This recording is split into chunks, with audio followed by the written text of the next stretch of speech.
Of ಪ್ಯಾಂಟಿಕಲ್ ಬಂದಿದೆ. ನಿಮ್ಮ love ಲೈಫಿನ ವಿಚಾರವಾಗಿ ಕೆಲವೊಂದು ರೀತಿಯ ಗಮನವನ್ನ ಕೊಡಬೇಕು, ಫೋಕಸ್ ಅನ್ನ ಮಾಡಬೇಕು, ಸ್ವಲ್ಪ ಪೇಷನ್ಸ್ ಆಗಿ ಇದ್ದು ಹೆಚ್ಚು ವರ್ಕ್ ಅನ್ನ ಮಾಡಬೇಕು ಅನ್ನೋದ್ರ ಬಗ್ಗೆ ಆಲೋಚನೆಯನ್ನ ಮಾಡ್ತಾ ಇರುವಂತದ್ದು ರೆಪ್ರೆಸೆಂಟ್ ಆಗ್ತದೆ.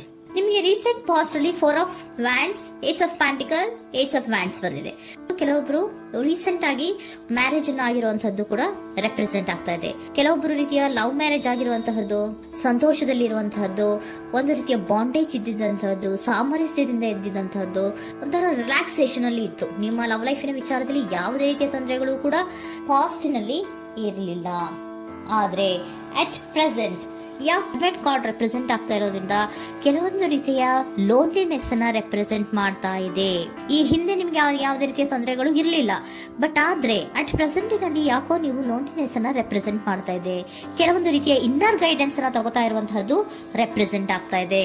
ಎಷ್ಟೇ ನೀವು ಹಾರ್ಡ್ ವರ್ಕ್ ಅನ್ನ ಮಾಡಿದ್ರು, ನಿಮ್ಮ ಲವ್ ಲೈಫಿನ ವಿಚಾರವಾಗಿ ಏನೇ ಮಾಡಿದ್ರು ಕೂಡ ಯಾಕೋ ನಿಮ್ಗೆ ಬೇಜಾರುಗಳು ಆಗ್ತಾ ಇರುವಂತಹದ್ದು ರೆಪ್ರೆಸೆಂಟ್ ಆಗ್ತಾ ಇದೆ. ಎಷ್ಟೇ ನೀವು ಹಾರ್ಡ್ ವರ್ಕ್ ಅನ್ನ ಮಾಡ್ತಾ ಇದ್ದೀರಾ ನಿಮ್ಮ ಲವ್ ಲೈಫಿನ ವಿಚಾರದಲ್ಲಿ, ಸ್ವಲ್ಪ ನೀವು ಪಾಸಿಟಿವ್ ಚೇಂಜಸ್ ಗಳನ್ನ ಮಾಡ್ಕೊಳ್ಳೋಣ ಅಂತ ನೀವು ಮಾಡ್ತಾ ಇದ್ರು ಕೂಡ ಅದರಲ್ಲಿ ಯಾವುದೇ ರೀತಿಯ ಸಮಾಧಾನಗಳು ನಿಮ್ಗೆ ಇದ್ದ ಹಾಗೆ ಕಾಣ್ತಾ ಇಲ್ಲ ಅಟ್ ಪ್ರೆಸೆಂಟ್ ಅಲ್ಲಿ. ಯಾಕಂದ್ರೆ ಹರ್ಮಿಟ್ ಕಾರ್ಡ್ ಬಂದಿರೋದ್ರಿಂದ ಲೋನ್ಲಿನೆಸ್ ಅನ್ನ ರೆಪ್ರೆಸೆಂಟ್ ಮಾಡ್ತಾ ಇದೆ. ನಿಮ್ಮ ಲವ್ ಲೈಫಿನ ವಿಚಾರವಾಗಿ ಇನ್ನರ್ ಗೈಡೆನ್ಸ್ ಅನ್ನ ತಗೋತಾ ಇರುವಂತಹದ್ದು, ಏಕಾಂತವಾಗಿ ಕೂತ್ಕೊಂಡು ಯೋಚನೆಯನ್ನ ಮಾಡ್ತಾ ಇರುವಂತಹದ್ದು, ಏನಾಗಿದೆ ಅನ್ನೋದ್ರ ಬಗ್ಗೆ. ಯಾಕೆ ನಾನು ಲವ್ ಲೈಫಿನ ವಿಚಾರದಲ್ಲಿ ಏನೇ ಮಾಡಿದ್ರು ಉಳಿಸ್ಕೊಬೇಕು ಅಂತ ಪ್ರಯತ್ನ ಮಾಡ್ತಾ ಇದ್ರು, ಯಾಕೆ ಆಗ್ತಾ ಇಲ್ಲ ನನಗೆ, ಯಾಕೆ ನಮ್ಮಲ್ಲಿ ಅಸಮಾಧಾನಗಳು ಮೂಡ್ತಾ ಇದೆ, ಭಿನ್ನಾಭಿಪ್ರಾಯಗಳು ಬರ್ತಾ ಇದೆ, ಯಾಕೋ ಸಮಾಧಾನ ಆಗ್ತಾ ಇಲ್ವಲ್ಲ ಅನ್ನುವಂಥದ್ದು ಅಟ್ ಪ್ರೆಸೆಂಟ್ ಅಲ್ಲಿ ನಡೀತಾ ಇರುವಂತಹದ್ದು ರೆಪ್ರೆಸೆಂಟ್ ಆಗ್ತಾ ಇದೆ. ಬೇಜಾರಿನಲ್ಲಿರುವಂತಹದ್ದು, ಸಮಾಧಾನ ಇಲ್ಲದೆ ಇರುವಂತಹದ್ದು, ಇನ್ನರ್ ಗೈಡೆನ್ಸ್ ಅನ್ನ ಕೇಳ್ಕೊತಾ ಇರುವಂತಹದ್ದು, ಏನಾಗಿದೆ ಅನ್ನೋದ್ರ ಬಗ್ಗೆ ನಿಮ್ಮನ್ನ ನೀವೇ ಪ್ರಶ್ನೆಯನ್ನ ಮಾಡ್ಕೊಂತಾ ಇರುವಂತಹದ್ದು ಅಥವಾ ಆತ್ಮಾವಲೋಕನೆಯನ್ನ ಮಾಡ್ತಾ ಇರುವಂತಹದ್ದು ಅಟ್ ಪ್ರೆಸೆಂಟ್ ಅಲ್ಲಿ ರೆಪ್ರೆಸೆಂಟ್ ಆಗ್ತಾ ಇದೆ. ಇಮಿಡಿಯೇಟ್ ಫ್ಯೂಚರ್ ಏನು ಹೇಳ್ತಾ ಇದೆ ನಿಮ್ಗೆ, ಯಾಕೋ ನೀವು ಟ್ರ್ಯಾಪ್ ಆಗಿರುವಂತಹದ್ದು, ಸಿಗಾಕೊಂಡಿರುವಂತಹದ್ದು ರೆಪ್ರೆಸೆಂಟ್ ಆಗ್ತಾ ಇದೆ. ಫೀಲಿಂಗ್ ಗಳಲ್ಲಿ ಸಿಕ್ಕಿ ಬಿದ್ದಂತಹ ಭಾವನೆಗಳು ನಿಮಗೆ ರೆಪ್ರೆಸೆಂಟ್ ಆಗ್ತಾ ಇದೆ. ಯಾಕಂದ್ರೆ ಏನ್ ಮಾಡ್ಬೇಕು ಗೊತ್ತಾಗ್ತಿಲ್ಲ, ಹೇಗ್ ಮಾಡ್ಬೇಕು ಗೊತ್ತಾಗ್ತಿಲ್ಲ, ಹೇಗ್ ಮುಂದಕ್ಕೆ ಇಡಬೇಕು ಗೊತ್ತಾಗ್ತಿಲ್ಲ. ಪ್ರೆಸೆಂಟ್ ಅಲ್ಲಿ ನೀವು ಏನೇ ಪ್ರಯತ್ನ ಮಾಡಿದ್ರು ಏನು ಮಾಡಕ್ ಆಗ್ತಾ ಇಲ್ವಲ್ಲ, ಯಾಕೋ ನನ್ ಕೈಲಿ ಏನು ಮಾಡಕ್ಕೆ ಆಗ್ತಾ ಇಲ್ವಲ್ಲ, ಏನ್ ಮಾಡ್ಬೇಕು, ಯಾಕೋ ನಾನು ಮೂವೇ ಮಾಡಕ್ ಆಗ್ತಾ ಇಲ್ವಲ್ಲ ಅನ್ನುವಂತಹ ಆಲೋಚನೆಯನ್ನ ಮಾಡ್ತಾ ಇರುವಂತದ್ದು ರೆಪ್ರೆಸೆಂಟ್ ಆಗಿದೆ. ನೈಟ್ ಆಫ್ ಸೋರ್ಟ್ಸ್ ಬಂದಿದೆ. ನೀವೇನೋ ಆಕ್ಷನ್ಸ್ ಅನ್ನ ತಗೊಳ್ಳದೇ ಇದ್ರೆ ಇಮಿಡಿಯೇಟ್ ಅಲ್ಲಿ ನೀವೇನಾದ್ರೂ ಆಕ್ಷನ್ಸ್ ಅನ್ನ ತಗೊಳ್ಳೋದ್ರ ಕಡೆಗೆ ಹೆಚ್ಚು ಗಮನವನ್ನ ಕೊಡಬೇಕಿತ್ತು. ಬಟ್ ನೀವು ಟ್ರ್ಯಾಪ್ ಆಗಿರುವಂತದ್ದು, ಅಲ್ಲೇ ಸಿಗಾಕೊಂಡಿರುವಂತದ್ದು, ಏನೂ ಮಾಡಕ್ ನೀವು ಹಂಗೆ ನಿಂತಿರುವಂತದ್ದು ರೆಪ್ರೆಸೆಂಟ್ ಆಗ್ತಾ ಇದೆ. ಬಟ್ ನೀವು ಮಾಡ್ಬೇಕಾಗಿದ್ದೇನೋ ಏನಾದ್ರೂ ಆಕ್ಷನ್ಸ್ ಅನ್ನ ಕ್ವಿಕ್ ಥಿಂಕಿಂಗ್ ಅನ್ನ ಮಾಡಿ ಏನಾದ್ರೂ ಒಂದು ಆಕ್ಷನ್ಸ್ ಅನ್ನ ತಗೋಬೇಕಿತ್ತು. ನಿಮ್ಮ ಇಮಿಡಿಯೇಟ್ ಫ್ಯೂಚರ್ ನಲ್ಲಿ ಏನಿದೆ, ಸ್ಟ್ರೆಂತ್ ಇದೆ, ಒಂದು ಭದ್ರತೆ ಇದೆ, ಒಂದು ಸ್ಟ್ರಾಂಗ್ ಬಾಂಡೇಜ್ ಇದೆ. ಲವ್ ಲೈಫಿನ ವಿಚಾರದಲ್ಲಿ ನಿಮ್ಗೆ ಏನು ಲವ್ ಲೈಫಿನ ವಿಚಾರದಲ್ಲಿ ಸ್ಟ್ರಾಂಗ್ ಬಾಂಡೇಜ್ ಇದೆ, ಒಂದು ಭದ್ರತೆ ಇದೆ, ಎಲ್ಲವೂ ಇದ್ರೂ ಕೂಡ ನಿಮ್ಮಲ್ಲಿ ನಿಮಗೆ ಸ್ವಲ್ಪ ಕೆಲವೊಂದು ಅನುಮಾನಗಳು ಇದೆ. ಆ ವಿಚಾರಕ್ಕೆನೆ ನೀವೇನು ಆಕ್ಷನ್ಸ್ ಅನ್ನ ತಗೊಳ್ದಿರ ಸುಮ್ಮನೆ ಇರುವಂತಹದ್ದು, ಟ್ರಾಪ್ ಆಗಿರುವಂತಹ ಸ್ಥಿತಿಯಲ್ಲಿ. ಯಾಕಂದ್ರೆ ಎಲ್ಲ ಇದ್ರೂ ಕೂಡ ನಿಮ್ಮಲ್ಲಿ ಯಾವುದೋ ಒಂದು ರೀತಿಯ ಅನುಮಾನಗಳು, ನಿಮ್ಮನ್ನೇ ನೀವು ಅನುಮಾನಿಸ್ತಾ ಇರುವಂತಹದ್ದು ರೆಪ್ರೆಸೆಂಟ್ ಆಗ್ತಾ ಇದೆ.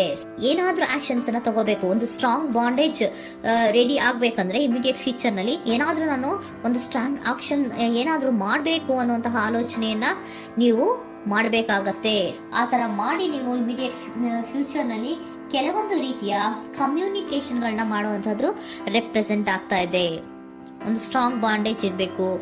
ಇದೇ ನಿಮ್ಮ ಬಾಟಮ್ ಆಫ್ ದ ಡಕ್ ಕೂಡ ಬಂದಿರುವಂತಹದ್ದು. ಪೋಷಣೆಯನ್ನ ಮಾಡಬೇಕು. ಸ್ವಲ್ಪ ಯಾಕೆ ಪೋಷಣೆಯನ್ನ ಮಾಡಬೇಕು ಅಥವಾ ಹೆಚ್ಚು ಗಮನವನ್ನ ಕೊಡಬೇಕು, ಫೋಕಸ್ ಅನ್ನ ಕೊಡಬೇಕು ಅಂದ್ರೆ, ನೀವು ಟ್ರ್ಯಾಪ್ ಆಗಿರುವಂತಹ ಸ್ಥಿತಿಯಲ್ಲಿ ಇದ್ದೀರಾ, ಏನೂ ಮಾಡ್ತಾ ಇಲ್ಲ.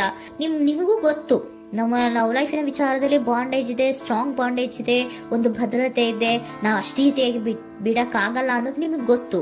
ಆದ್ರೆ ನೀವು ಏನಾಗಿದ್ದೀರಾ, ಟ್ರ್ಯಾಪ್ ಆಗಿದ್ದೀರಾ, ಯಾವುದೇ ರೀತಿಯ ಆಕ್ಷನ್ಸ್ ಅನ್ನು ತಗೋತಾ ಇಲ್ಲ. ಸೊ ಯಾವಾಗ ನೀವು ಆಕ್ಷನ್ ಅನ್ನು ತಗೊಳ್ಳೋ ಕಡೆಗೆ ಹೆಚ್ಚು ಗಮನವನ್ನ ಕೊಡ್ತೀರೋ ಅಲ್ಲಿ ಒಂದು ರೀತಿಯ ಸ್ಟ್ರಾಂಗ್ ಬಾಂಡೇಜ್ ಅನ್ನ ಬರುವಂತದ್ದು. ಆಗ ನೀವು ಕರೆಕ್ಟ್ ಆಗಿ ಕಮ್ಯುನಿಕೇಶನ್ಸ್ ಅನ್ನ ಮಾಡಕ್ಕೆ ಸಾಧ್ಯ ಆಗೋದು. ಏಂಜಲ್ ಗೈಡೆನ್ಸ್ ಏನ್ ಕೊಡ್ತಾರೆ, ಇಫ್ ಯು ಬಿಲೀವ್, ನಿನಗೆ ನಂಬಿಕೆ ಇದೆಯಾ, take A action. Angel guidance ನಿಮ್ಗೆ ಏನ್ ಕೊಡ್ತಾ ಇದೆ, ನಿಮ್ಮ ಪ್ರೀತಿ ಮೇಲೆ ನಿಮ್ಗೆ ನಂಬಿಕೆ ಇದೆಯಾ, ಟೇಕ್ ಎ ಆಕ್ಷನ್. ಆಕ್ಷನ್ ಅನ್ನ ತಗೊಳ್ಳಿ, ಮುಂದೆ ಬನ್ನಿ. ಆಕ್ಷನ್ ಅನ್ನ ತಗೊಂಡು ಸ್ಟ್ರಾಂಗ್ ಬಾಂಡೇಜ್ ಇದೆ ನನ್ನ ಲವ್ ಲೈಫಿನಲ್ಲಿ, ಒಂದು ಭದ್ರತೆ ಇದೆ, ನಾವಿಬ್ರು ಅಂಡರ್ಸ್ಟ್ಯಾಂಡಿಂಗ್ ಇದೀವಿ, ಒಂದು ರೀತಿಯ ಸಾಮರಸ್ಯ ಇದೆ ಅಂತ ನೀವು ಅನ್ಕೊಂಡಿದ್ರೆ ಮಾತಾಡಿ ಕ್ಲಿಯರ್ ಅನ್ನ ಮಾಡ್ಕೊಳ್ಳಿ, ವಿಷಯಗಳನ್ನ ಕ್ಲಾರಿಟಿಗೆ ತಗೊಳ್ಳಿ. ಯಾವಾಗ ನಿಮ್ಮಲ್ಲಿ ನಿಮಗೆ ನಂಬಿಕೆ ಇದ್ರೆ, ಇಫ್ ಯು ಬಿಲೀವ್, ನಿಮ್ಮನ್ನ ನೀವು ನಂಬಿದ್ರೆ ನೀವೇನ್ ಮಾಡ್ಬೇಕು, ಟೇಕ್ ಆಕ್ಷನ್ಸ್ ಅನ್ನ ತಗೊಂಡು ಮುಂದೆ ಬರ್ಬೇಕು ಅನ್ನುವಂತಹದ್ದು ಏಂಜಲ್ ಗೈಡೆನ್ಸ್ ನಿಮ್ಗೆ ಕೊಡ್ತಾ ಇರುವಂತಹದ್ದು.